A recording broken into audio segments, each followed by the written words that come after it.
ఓం వారాహి జయి వారాహి. అందరికీ నమస్తే అండి.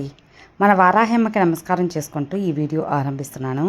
ఇక ఈరోజుటి వీడియోలో మన కోసం అమ్మవారు ఏం సందేశం తీసుకొచ్చారు అంటే, బిడ్డ, నీకు నచ్చిన ఒక పేరుని తెలుసుకొని, నీకు నచ్చిన ఒకరిని తలుచుకొని, నీ గురించి వారు ఏమనుకుంటున్నారో తెలియాలంటే నా చేతిలో ఉన్న ఈ పండుని తాకమ్మా. నీ గురించి వారు ఏమనుకుంటున్నారో అని ఇప్పుడే చెబుతాను. వీడియోలోకి వెళ్ళబోయే ముందు ఒక చిన్న రిక్వెస్ట్ ఫ్రెండ్స్, మన వీడియోస్ కింద చాలా వరకు కామెంట్స్ అనేవి వస్తూ ఉంటాయి. అక్క, మేము చాలా ప్రాబ్లమ్స్ ఫేస్ చేస్తున్నామని. ఎటువంటి ప్రాబ్లంకైనా సరే మంచి సొల్యూషన్ చూపించే మనకు తెలిసిన ఒక గురూజీ ఉన్నారండి, శ్రీనివాసరాజు గారు. అమ్మవారి ఆశస్సులతో జ్యోతిష్యం చెబుతారు. మీ సమస్యలకు మంచి ఖచ్చితమైన పరిష్కారం కావాలంటే మాత్రం స్క్రీన్ మీద కనిపిస్తున్న నంబర్కి కాల్ చేశారంటే మీ ప్రాబ్లం తీరిపోయినట్టే ఫ్రెండ్స్. గురువుగారు చేసే పూజల ద్వారా, పరిహారాల ద్వారా మీకున్న చెడు ప్రభావం తొలగటం కానీ, మీకున్న జాతక దోషాలు లేదా వాస్తు దోషాలు ఇలాంటివన్నీ కూడా తొలగిపోతాయి. మీరు చేయవలసిందల్లా స్క్రీన్ మీద కనిపిస్తున్న నంబర్కి కాల్ చేయండి. మీ ఎలాంటి ప్రాబ్లం అయినా తొలగించుకోండి ఫ్రెండ్స్. గురువు గారిని సంప్రదించవలసిన నంబర్ 9663064444. ఈ నంబర్కి కాల్ చేయండి ఫ్రెండ్స్. నేను ఇంత గట్టిగా చెబుతున్నాను, మీకు ఇంత కాన్ఫిడెంట్గా చెబుతున్నానంటే మీరు అర్థం చేసుకోవచ్చు. నేను చెప్పించుకొని గురువుగారు చెప్పింది నమ్మకంగా నాకు ఖచ్చితంగా జరిగి నాకు నమ్మకం కుదిరిన తర్వాతే మీ వరకు తెలియజేస్తున్నాను. సో ఒకసారి స్క్రీన్ మీద కనిపిస్తున్న నంబర్కి కాల్ చేయండి.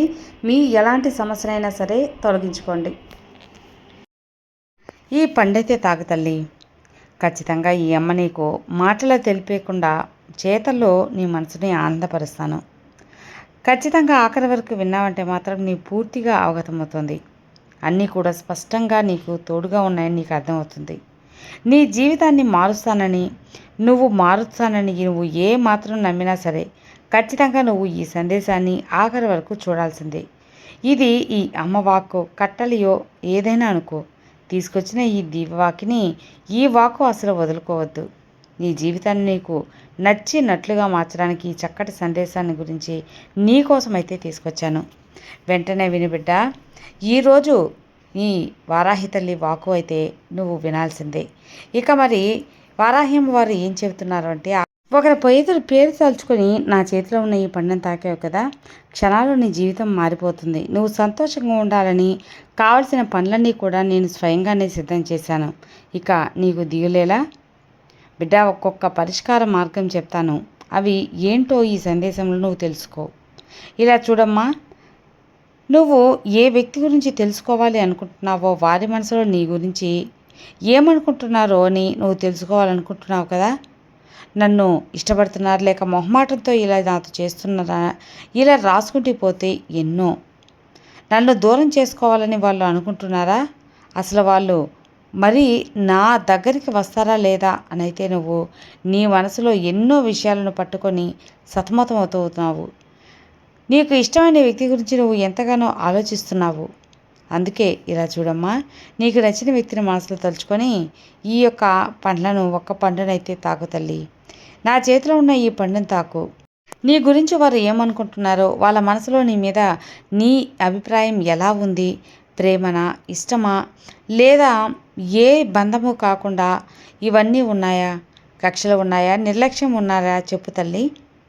ఇలాంటివి కూడా ఈరోజు నేను తేల్చి చెప్పాల్సిందే. తేల్చి నీకు ఖచ్చితంగా అందేలా చేస్తాను. నీపై చిన్న చూపు ఉందా? ఇప్పుడు ఈ క్షణం వారి మనసులో ఏమనుకుంటున్నారో నీతో చెప్పే తీరుతానమ్మా. ప్రతి చరిత్ర కూడా నీతో చెబుతూ ఉన్నది, సరేనా తల్లి. ఇప్పుడు పాలకి పాలులా, నీళ్ళకి నీళ్ళులా అన్నీ కూడా వేరువేరు చేసి మరీ లెక్కలు అనేది కట్టిస్తున్నారు. నన్ను నమ్మి నా చేతిలో ఉన్న ఈ యొక్క ధాన్యం పండును తాకావు కదా, ఈ పండును తాకిన ఆ వ్యక్తి నీ గురించి ఏమనుకుంటున్నారో స్పష్టంగా అయితే విను. ఈ వారాహి మాటల్లో విని తెలుసుకో బిడ్డ. నువ్వు ఒక నెంబర్ని ఒకరి కోసం అయితే తాకావు కదా ఈ పండుని, ఒకటి తాకొచ్చా లేదా, ఇద్దరి కోసం లేదా ముగ్గురు కోసం తాకొచ్చా లేదా, ఇక్కడున్న నంబర్లైనా సరే, నువ్వు ఎంచుకున్న విజన్ అయినా సరే, ఏదైనా సరే ఈ సందేశం నువ్వు వినకముందే మాత్రం నీ చెవిలో శుభవార్త అనేది అందుతుంది. ఆఖరి వరకు వినకముందే వాళ్ళ పేర్లు ఏంటో నువ్వు తెలుసుకుంటావు. ఇలా అన్నీ కూడా ముందుగానే రాసి పెట్టుకుంటావు. ఒక్కొక్కరు నీ గురించి ఏమనుకుంటున్నారో, ఏం ఆలోచిస్తున్నారో, ఆ ఆలోచనలు అసలు ఏమున్నాయి అని నువ్వు వారి జీవితంలోకి రావడం వల్ల వారు సంతోషంగా ఉన్నారా అనేది నువ్వు స్పష్టంగా తెలుసుకోవాలి. వారు లాభపడుతున్నారా లేదా నష్టపడుతున్నారా? నీ గురించి చెడుగా అనుకుంటున్నారా? లేదా నిన్ను నమ్మి పొగుడుతున్నారా? లేదంటే నిన్ను వదిలించుకోవాలని ప్రయత్నిస్తున్నారా చెప్పు తల్లి. ఇవన్నీ చెప్పు. నీతో వారు ఏమనుకుంటున్నారు? ఇలా ప్రతి ఒక్కటి కూడా పోసుకుచ్చినట్టు చెప్పు. కానీ ఖచ్చితంగా తెలుసుకోవాల్సిన విషయం అయితే ఒకటి ఉంది. ఇవన్నీ నీకు తెలియచేశాను కాబట్టే నువ్వు ఈ అమ్మ సాక్షాత్ ఈ అమ్మ మాటలు వినగలుగుతున్నావు. ఆఖరి వరకు విన్నావంటే మాత్రం నీ జీవితం అద్భుతంగా ఉంటుంది తల్లి. నువ్వు మళ్ళీ పొందలేవు అలాంటి అవకాశాన్ని. ఈ వారాహ్యమ్మ అవకాశం ఇచ్చినప్పుడే నువ్వు అందిపుచ్చుకోవాలి. కాదు కూడదంటే మళ్ళీ చాలా నష్టపోతావు తల్లి. ఇదిగో ఈరోజు చెబుతున్నాను నేను. ప్రతి ఒక్కటి కూడా నేను చెబుతున్నాను, నువ్వు వినాలి. జాగ్రత్తగా వినేందుకు కాస్త మనసు పెట్టి ప్రయత్నించాలి. ఈ వారాహి అమ్మ నీ కోసం ఒక రహస్య సందేశాన్ని అయితే నీ ముందుకు తీసుకొచ్చాను. నీ జీవితం ఇక మారబోతుంది, ప్రశాంతంగా ఉండబోతుంది. నువ్వు కోరుకున్న వ్యక్తి, నువ్వు ప్రేమించిన వారు, లేదా నీ భర్త కానీ, భార్య కానీ, స్నేహితులు కావచ్చు, నీ కుటుంబ నంబర్లు ఎవరైనా సరే, బంధువుల్లో కానీ, వారు నీ గురించి అయితే చాలా ఎక్కువగానే ఆలోచిస్తున్నారు. అసలు ఏమనుకుంటున్నారని నువ్వు తెలుసుకోవాలన్న ఆరాటం నీలో ఉందని నేను గ్రహించాను. ఆ ఆరాటం కొద్దే ఇన్ని రోజులు నీకు ఈ యొక్క సందేశం దాని వెనుక ఉన్న కష్టం తెలియచేర్చలేదు. ఆ నిజాలన్నీ ఈరోజు బయట పెట్టబోతున్నానమ్మా. ఆఖరి వరకు ఈ అమ్మ మాటలనైతే ఖచ్చితంగా వినే తీరాలి. ఎక్కడా కూడా వదిలిపెట్టకుండా చివరి వరకు నువ్వు విన్నావంటే ఖచ్చితంగా వాళ్ళ మనసులో నీ గురించి ఏమనుకుంటున్నారు అని చెబుతాను. ఈ అమ్మను నమ్మి తలుచుకొని భారమంతా నా పైన వేసి తల మీద చేయి వేయకు తల్లి. ఇక మొదట ఈ యొక్క దానిమ్మ పండును ఎవరైతే తాకుతారో వారికి ఎలాంటి అద్భుతం జరగబోతుంది, ఎలాంటి క్రమశిక్షణలో నడవబోతున్నారు అన్నీ కూడా చెబుతాను. ఈ నెంబర్ని తాకాలా వద్దన్న మనస్సులో నీవు లేవు కదా, అలానే వారు నీ గురించి ఇలా అనుకుంటున్నారు. నువ్వు చాలా మంచిదానివి, మంచి ఆలోచనలు ఉన్నవాడివి, మంచి వ్యక్తివి, అలాగే మంచి నడవడికగా నడుచుకుంటున్నావు, మంచిగా ఆలోచిస్తున్నావు. ఈ రోజున మంచి ఆలోచన అనేది నీ గురించి వారు ఏమనుకుంటున్నావో తెలుసుకోవాలి. నువ్వు ముందుగా ప్రాక్టికల్ వ్యక్తిగానే వాళ్ళు అనుకుంటూ ఉన్నారు. ఊహల్లో, కలల్లో, అలాగే వాళ్ళ నిజ జీవితంలో బ్రతకడానికి నువ్వు ఇష్టపడతావని వాళ్ళు ఆశపడుతున్నారు. ఏది ఏమైనా సరే ఆచరణాత్మకంగా ఏది చేసి చూపించడానికి ముందుంటావు. అది అక్షరాల నిజం. నిశ్చితగా ఉండు. నీకు చాలా ఆత్మవిశ్వాసం అనేది ఉంది.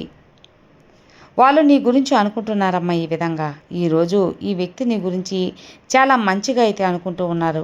వాళ్ళకి నీపై చాలా మంచి అభిప్రాయం కూడా ఉంది. చెప్పాలంటే పూర్తిగా తాను అద్దంలో చూసుకున్నట్లు ఉంటుంది అని వాళ్ళు నిన్ను చూసి అనుకొని మురిసిపోతూ ఉంటారు. తన్ను వారిని చూసుకుంటూ ఉంటారు. ఎప్పుడు నీతోనే గడపాలని వాళ్ళు ఆశపడుతూ ఉన్నారు. నీ జీవితంలో జరిగేటువంటి వాళ్ళ జీవితంలో కూడా జరుగుతుందని వాళ్ళైతే అభిప్రాయపడుతున్నారు. అనుక్షణం అనుకోని వీళ్ళు నీకు నాలాంటి వాళ్ళే, నాలానే నీతో మాట్లాడాలి అని చెప్పి ఎంతగానో అనుక్షణం ఆరాటపడుతున్నారు నీకోసం. నువ్వు వాళ్ళకి పక్కనే ఉండాలని చెప్పి వాళ్ళు కోరుకుంటున్నారు. నువ్వు చెప్పినట్లుగా వాళ్ళు కూడా ఇతరులకు ఎంత మంచి చేసినా సరే నీకు మాత్రం ఏం మంచి జరగలేదని వాళ్ళైతే బాధపడుతూ ఉంటున్నారు బిడ్డ. ఇక ఇది ఖచ్చితంగా నీకు వర్తిస్తుంది. ఈ దానిమ్మ పండును తాకావు కదా, నీ గురించి అయితే వారు అనుకుంటూ ఉన్నారు. ఇక నీవు చాలా మంచి వ్యక్తివి. ఇది ఎప్పుడో నీకు తెలియజేశానమ్మా. నీ జీవితంలో కొత్త అధ్యాయం ప్రారంభం కాబోతుంది కాబట్టే నీవు మంచి జీవితాన్ని గడపాలి, బాధల్ని మర్చిపోవాలి. నువ్వు ఏ ఆలోచన లేకుండా నీ గురించి నువ్వు సంతృప్తిగా ఉండాలి. ఉన్న దాంట్లో తృప్తి పడాలి. ఒంటరిగా ఉన్నా సరే అసలు బాధనే లేకుండా నువ్వు కష్టంతో ముందుకు వెళ్ళగలవు. ఆ నమ్మకం నాకైతే ఎంతగానో ఉంది బిడ్డ. ఆఖరిగా ఒక్క విషయం అమ్మా, నిన్ను కావాలనుకునే వారిని మాత్రం ఎట్టి పరిస్థితుల్లో కూడా వదులుకోవద్దు. అలక్ష్యం చేయవద్దు, నిర్లక్ష్యం చేయవద్దు, వారిని దూరం చేసుకోవద్దు. నీకు ఈ వారాహి తల్లి ఎప్పుడూ తోడుంటాను. ఇక నిశ్చింతగా ఉండు, అంతా మంచే జరుగుతుంది. సర్వే జనా సుఖినో భవంతు. జై వారాహి.